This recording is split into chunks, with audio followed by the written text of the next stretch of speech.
स्वागत आहे cook with अपेक्षा चॅनलमध्ये। आज आपण बनवणार आहोत एकदम खमंग, कुरकुरीत आणि सगळ्यांना आवडणारी कोथिंबीर वडी। ही रेसिपी इतकी सोपी आहे की एकदा करून पाहिली की पुन्हा पुन्हा कराल। तर चला लगेच रेसिपीला सुरुवात करूया।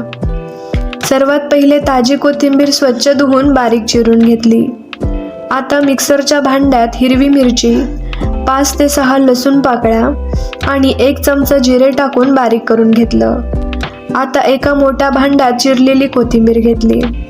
त्यामध्ये 2 ते 3 चमचे बेसन पीठ, तयार केलेलं मिरची लसूण जिरे मिश्रण, 1 चमचा हळद, 2 ते 3 चमचे तीळ आणि चवीनुसार मीठ टाकून सगळं हाताने छान एकजीव करून घेतलं। आता गरजेनुसार अजून थोडं बेसन पीठ ॲड करून घट्ट पीठ तयार करून घेतलं।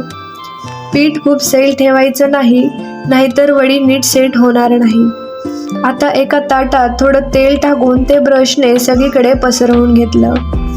तयार केलेलं मिश्रण ताटात टाकून एकसारखं पसरून घेतलं। जाडी मीडियम ठेवायची, खूप जाड किंवा खूप पातळ नाही। वरून पुन्हा तीळ टाकले की टेस्ट अजून छान लागते। आता एका भांड्यात पाणी गरम करून त्यावर स्टँड ठेवलं आणि त्यावर हे ताट ठेवलं। 10 ते 15 मिनिटे वडी छान वाफवून घेतली। वडी वाफवल्यानंतर ती थोडा वेळ थंड होऊ दिली। थंड झाल्यावर त्याचे चौकोनी काप करून घेतले। तुम्ही डायमंड शेपमध्ये पण काप करू शकता।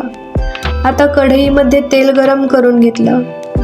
तेल गरम झाल्यावर हळूहळू वड्या टाकल्या आणि मंद आचेवर छान कुरकुरीत आणि गोल्डन होईपर्यंत तळून घेतल्या। तयार आहे एकदम क्रिस्पी, खमंग आणि टेस्टी कोथिंबीर वडी। एकदा खाल्ली की पुन्हा पुन्हा बनवावीशी वाटेल। जर तुम्हाला अशाच इझी आणि टेस्टी रेसिपीज आवडत असतील तर चॅनलला सबस्क्राईब करा, लाईक आणि शेअर करायला विसरू नका। भेटूया पुढच्या भन्नाट रेसिपीसोबत। धन्यवाद।